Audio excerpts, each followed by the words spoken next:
Do you think she wants roses and reassurance? No, she wants fire. She doesn't come out and ask if you're strong. She pulls it out of you, quietly, like a tide. Not with confrontation, but with silence. She doesn't scream, she withdraws. Her warmth fades. The eyes that once welcomed you in now feel distant, like icy mirrors, cold, reflective, flat. But don't mistake this for rejection. It's not. It's the opening of an ancient rite, a test. And if your first reaction is confusion, if you think she's just moody, you've already failed. Most men don't even realize they're being tested. They mistake this shift in energy for something that needs fixing. They start apologizing for things they didn't do, chasing validation they haven't earned, drowning in an emotional tide that doesn't even belong to them.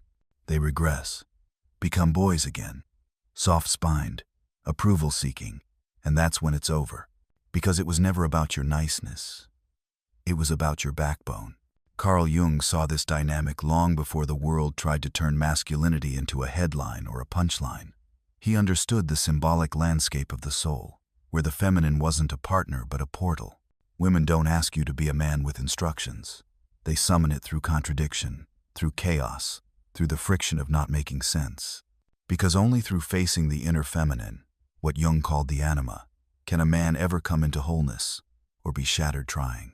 So when she grows cold for no reason, when her tone sharpens out of nowhere, when she gives you that smile, that knowing smile, you feel it, like she sees through you. Because she does, she's pressing against your reality, testing it for fractures, and she's not watching to see if you fight. She's watching to see if you disappear. This isn't a test you pass with logic or clever words. You don't solve it. You hold it. You stand still in the middle of the storm she becomes and refuse to flinch. You don't need her to make sense before you ground yourself. Because she's not a puzzle, she's a force. And if you need order to feel steady, you're not her equal. You're a statistician of emotion, a scorekeeper in a game you never learned the rules to. Jung warned, the greatest danger to any man lies in being overtaken by the unconscious forces within him. Those things he refuses to name but are steering him anyway. And no force takes hold more completely than the unmet feminine within. That chaos, that yearning, that emotional hurricane you never learned to weather on your own. So you outsourced it to women, hoping they'd do the work for you. That's why you obsess over her reactions. Why is your nervous system shattered when she pulls away? Her silence feels like a verdict on your soul. It's not her. It's you. You never faced her, the inner woman in you. So now you project her onto every woman you meet, hoping they'll give you what you won't give yourself. Containment. That's the word. Not controlled, not suppression, containment. The divine masculine doesn't destroy chaos. It holds it, without flinching, without fixing, without fleeing. So when a woman tests you, she's not asking for a checklist of behaviors. She's speaking with energy. And if you fail to hear it, you get swallowed. Not because she's cruel, but because the feminine isn't manageable. It's not neat. It's not fair. It's wild. In Jungian terms, it's initiatory. It drags you into the underworld, not to kill you, but to burn off everything about you that was pretending. So when she snaps at you, when she doubts you, when she folds into herself and shuts you out, do you panic? Do you chase? Do you beg? Or do you stand? Grounded, present, calm, not to win her, but to anchor yourself. Not every man will survive that fire, but the one who does, that's the man she can finally rest beside. Not because you pleased her, but because you stayed when every boy before you broke. You don't win this by chasing her love. You become the source of it. Otherwise, you'll be stuck in the most humiliating position a man can be in, begging to be warmed because you refuse to become the flame. It starts small, subtle. She just asks why you didn't call. Why have you been distracted? Why did your tone change? But she's not listening to your words. She's reading your spine. Do you shrink? Do you start feeling guilty? Do you twist into an apology just because her mood shifted? That's the real test. And it's not manipulation. It's evolutionary intelligence. Jung called it individuation, the lifelong process of becoming whole. For men, part of that journey is facing the feminine, not the fantasy, the force, not the prize, the reckoning, because the woman in front of you isn't just herself. She's the projection of your anima, that mysterious, shape-shifting feminine presence that colors your dreams, your fears, your ache for love. She doesn't care about your to-do list, or your therapy breakthroughs, or your perfect relationship communication skills. She cares about this. Can you stand still in your truth when everything in the room demands you move? If the answer is no, then you're not strong, you're adaptable. And adaptability, while useful, is not power. A man who adapts to every mood, every pause, and every passive-aggressive cue becomes stretchable, forgettable. He doesn't fail with a bang. He fades, quietly, until one day she looks at you and doesn't see you anymore. Not because you left, but because you dissolved. Jung knew that when a man doesn't integrate his feminine side, she possesses him, and possession doesn't mean spinning heads and exorcisms. It means you orbit her moods like a satellite. Her approval becomes your oxygen. Her disapproval? Your death sentence.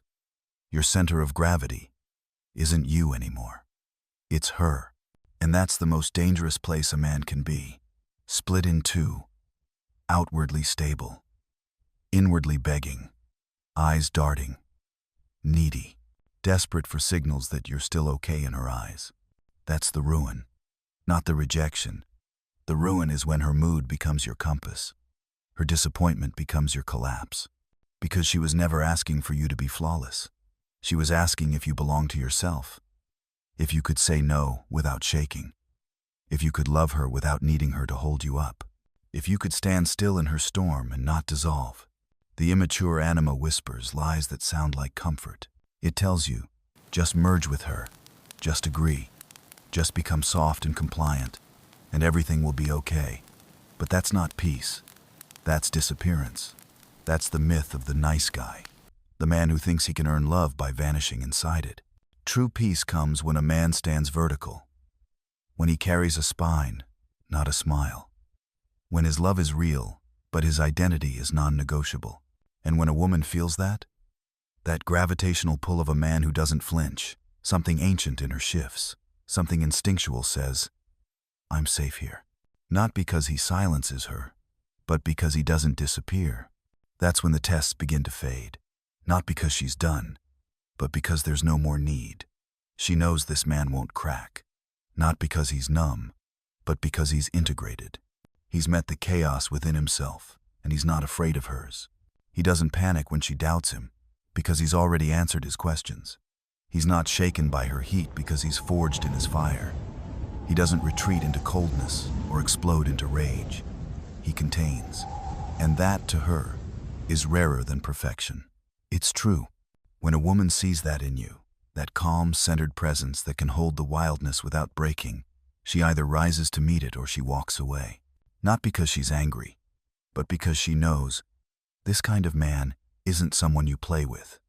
He is a mirror, a fire, a truth. So when she tests you, when she withdraws, when she pulls away her affection and watches how you react, she's not sabotaging the relationship. She's excavating, peeling back your mask to see what's underneath. Are you real?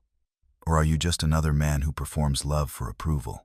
Jung called this mask the persona, the version of ourselves we present to the world. Polished, rehearsed, safe. And women, they're allergic to it. Sure, they might entertain it for a while. Smile at the charm, laugh at the lines. But eventually, something primal in her sees through the mask. And she pushes, presses right where the cracks might be, to see if you hold, or if you shatter. The feminine doesn't respect facades. It respects wholeness. And that means owning your full self, not just the light, but the dark too. Your joy and your rage, your discipline and your hunger, your tenderness and your edge. Most men only show one side. They wear the gentleman's suit and hide their wildness, or they puff up with bravado, pretending they have no wounds. But both are lies, and the feminine knows it. That's why she tests, not to punish you, but to see if you've integrated. Because until a man makes peace with his shadow, until he can stand in the fire of his truth, he's not safe. Not for her, but for her psyche. The unconscious feminine isn't looking for a servant. It's looking for a mirror, a reflection of depth, not performance. A partner who won't vanish when things get chaotic or messy, or real. She's not looking for your money. She's not scanning your Instagram captions. She's not even looking for your physical protection, not the way you think. She's searching for something else entirely. She's asking, without words, can you face the darkest parts of me without trying to fix them? Can you sit beside my tears without turning them into a project? Can you hold me in my rage without becoming a frightened boy again? That's a strength, not dominance, not stoicism, not the size of your chest or the number in your bank account. Real strength is being unshakable in the midst of emotional chaos, still, solid, awake. So when she tests you, she's not trying to destroy you. She's sending up a flare, asking, are you that kind of man? Or are you still hiding behind rules and routines and polished charm? Jung would tell you, don't run, don't react. Don't try to end the test early by performing your best behavior. The test ends when you stop trying to pass it and simply be, because that's the revelation. She can only test what's still unresolved in you. If you're grounded, there's nothing to shake. If you're clear, there's nothing to question. And if you're real, there's nothing to prove. Men fail when they try to impress. When they turn her moods into obstacles instead of signals. When they treat her storms as threats, not as a sacred initiation. But here's the paradox. The moment you no longer need to pass the test, that's when you pass it. She doesn't want a god. She wants a man. One who has made peace with his fire. One who doesn't tremble at the edge of her mystery. One who has nothing to hide and nothing to perform. And that's the part most men miss. They think the way to win is to be perfect, to never flinch, to be endlessly calm. But Jung would laugh at that idea. Perfection? That's cowardice with good posture. It's the mask men wear when they're terrified of being seen. Her tests aren't here to crown you. They're here to strip you, to peel away the character you built to be liked, to dissolve the image you've been using as armor. Because she's not trying to date your performance. She wants to feel your essence. And the essence? That can't be faked. It's not in your sweet texts or your weekend getaways or your trauma story. It's in how you show up when things get unclear. It's in how you stand when affection disappears. It's in how you don't explain yourself when silence says more than words. That's when she sees you. And here's the truth. The stronger you become, the less you react. Not because you're cold, but because you're sovereign. You don't orbit her chaos, you contain it. You don't chase validation, you embody presence. You become the test. And when a woman feels that shift, when she senses that you're no longer performing for her praise, that you've grounded your identity in something deeper, her entire being softens, not out of fear, out of awe. She no longer has to carry the emotional weight of the relationship, because now, she's standing in front of someone who can carry himself. Most men, without realizing it, are asking women to mother them, to soothe their pain, to validate their worth, to raise them into manhood with affection and comfort. But that's not love. That's emotional dependency with a romantic filter. And that's why she tests. Not to wound you, but to wake you up, to wake you from the slumber of passivity, to pull you out of the dream where you think love is about being coddled into confidence. That wasn't her job. That was your rite of passage. You either claimed it, or you didn't. This is where Jung's wisdom cuts deep. He said that if a man doesn't integrate what's unconscious inside him, he'll project it. He'll turn the woman he loves into everything she never asked to be. His therapist, his mother, his judge, his savior. Not because she changed, but because he never faced the terrifying question, who am I without her eyes telling me I exist? If you're that man, reactive, unresolved, and unanchored, every test will feel like betrayal. You'll call her unstable. You'll say she plays games. You'll blame her for the confusion. But the truth is, your psyche is collapsing under the weight of its own unfinished business. And now, the storm that lives inside you, she's simply reflecting it. But the man who has done the work, who stared into his abyss and made peace with what he saw, he's not afraid of her tests. He welcomes them, not because he loves conflict, but because he knows that real love is forged in fire, not comfort. And every moment she challenges him, it's a crucible, a mirror, a question. Are you a man? Or are you still a boy trying to wear your father's coat? And the miracle, the transformation, it happens the second you stop fearing the test. You no longer even recognize it as a test. You're no longer trying to win. You're just being, fully, freely, unshakably. And that presence, is what she cannot forget. If you've ever been confused why she pulled away when things felt perfect, why her affection vanished after you gave her everything, it wasn't sabotage. It was a revelation. She wasn't rejecting your love. She was exposing its structure. Was it built on solid ground? Or was it leaning on her to hold it all up? Men who are still asleep blame women for their tests. They call them cruel, accuse them of manipulation. But the truth is, a man who hasn't been tested is unfinished, and the feminine does not open to unfinished things. She might date them. She might flirt. She might even build a temporary nest. But her soul, that deep, ancient part of her that hungers for union, only opens to what is complete. So she tests, not to destroy you, but to find out, will you still be you, even when she's no longer holding your ego up with praise?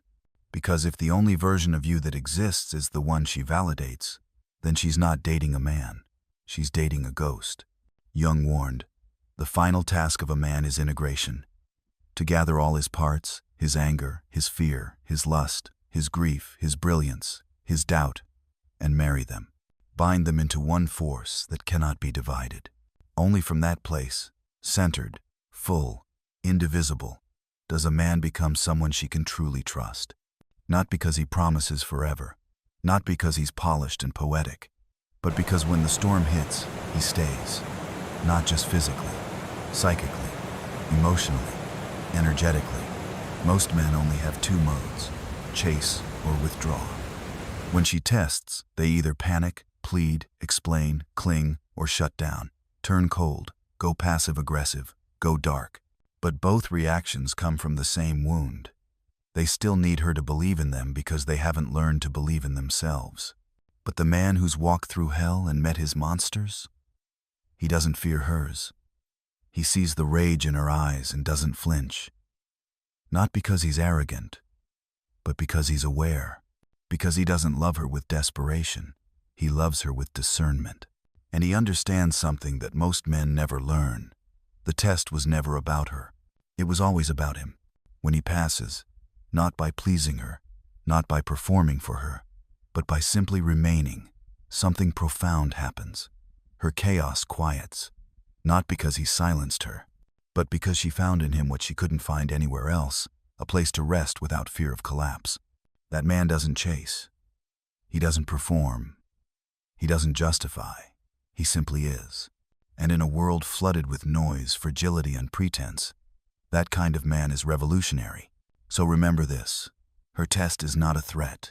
It's a gift, a sacred threshold, a doorway, not into her approval, but into your initiation. Become that man, and everything changes. Because here's what she's trying to find beneath it all. Not a man who can tame her storms, but a man who can stand in them without losing himself. Not a man who needs her softness to feel strong, but a man whose strength creates the space for her to finally soften. When a woman feels that kind of presence, that unwavering essence that cannot be manipulated, guilted, or seduced out of alignment, something ancient awakens in her. It's not submission. It's not surrender. It's not even admiration. It's trust. And trust is what turns testing into connection, storm into sanctuary, chaos into creation. But you can't fake it. You can't script it. You can't earn it by jumping through hoops or decoding her feelings.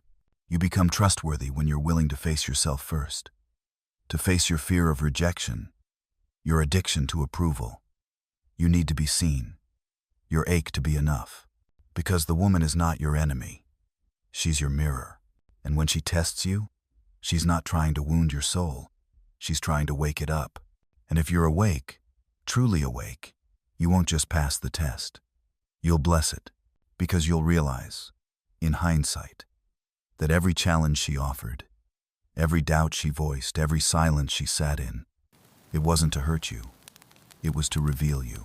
And that revelation, that's not just love. That's transformation.